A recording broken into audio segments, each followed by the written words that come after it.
say we can't, oh, just don't say another word. These thoughts you've imagined aren't real, aren't adding up.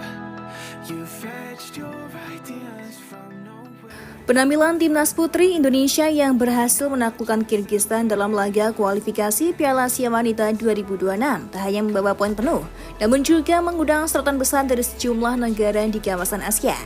Dalam laga yang digelar dengan intensitas tinggi itu, skuad Garuda Pertiwi menunjukkan permainan yang rapi, solid, dan agresif sepanjang laga.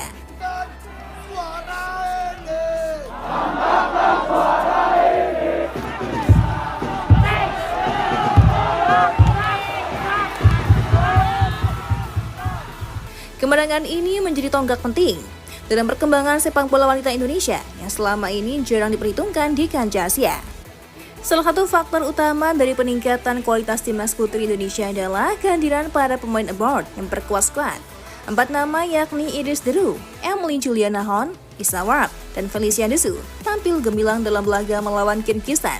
Kombinasi pengalaman mereka yang bermain di luar negeri dengan semangat juang pemain lokal membuat permainan Indonesia begitu cair dan penuh kreativitas. Setiap lini terlihat padu dan terorganisir dengan baik, menjadikan Indonesia sebagai lawan yang sulit taklukkan. Efek dari penampilan meyakinkan ini ternyata menjangkau hingga ke Federasi Sepak Bola Negara Tetangga, Panglamsam, atau yang lebih dikenal dengan sebutan Madam Pang, salah satu petinggi sepak bola wanita Thailand. Terus mengomentari performa Indonesia. Ia menyebut bahwa Timnas Putri Indonesia telah mengalami transformasi yang sangat cepat menjadi ancaman baru di kawasan Asia Tenggara. Menurutnya, jika tren ini terus berlanjut, dominasi Thailand, Vietnam, dan Filipina bisa saja tergeser dalam waktu dekat. Madam Pang secara terbuka menyatakan kekagumannya terhadap para pemain abroad Indonesia yang mampu mengubah ritme permainan tim secara signifikan. Dalam pengamatannya, para pemain seperti Felicia Desu dan Isa Warp tak hanya membawa kualitas teknik, tapi juga mentalitas profesional yang mempengaruhi rekan setimnya. Pelatih Timnas Indonesia Sutar Mochizuki tampak semakin optimis usai kemenangan ini. Ia menilai bahwa kemenangan melawan Kirgistan bukan sekedar hasil akhir, tapi juga representasi dari potensi besar yang dimiliki tim ini. Mochizuki menyebut bahwa target jangka panjangnya bukan hanya sekedar lolos dari fase kualifikasi, melainkan menjadi kekuatan dominan baru di Asia dalam beberapa tahun ke depan. Keyakinan itu semakin menguat dengan cepatnya proses adaptasi para pemain abroad ke dalam sistem permainan yang ia terapkan. Permainan Indonesia saat menghadapi Kirgistan memang patut diacungi jempol. Mulai dari sektor penjaga gawang yang solid oleh Iris Deru hingga lini belakang oleh Emily Juliana Hon, lalu lini depan yang agresif lewat kecepatan Isa Warp dan ketenangan Claudia Schumann. Sementara itu, dan Felicia Desu di lini tengah menjadi motor serangan yang tak henti menekan pertahanan lawan. Kombinasi ini menunjukkan bahwa Timnas Putri Indonesia kini sudah memiliki kerangka tim yang matang dan menjanjikan.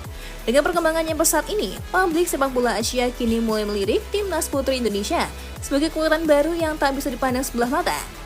Sorotan dari tokoh besar seperti Madam Pang menjadi sinyal bahwa dominasi di sepak bola wanita Asia Tenggara mulai bergeser. Indonesia bukan hanya lagi sekedar peserta, melainkan pesaing sejati. Dan jika proses pembinaan dan pengembangan terus berlanjut secara konsisten, bukan tak mungkin Garuda Pertiwi akan mencetak sejarah baru di turnamen-turnamen mendatang.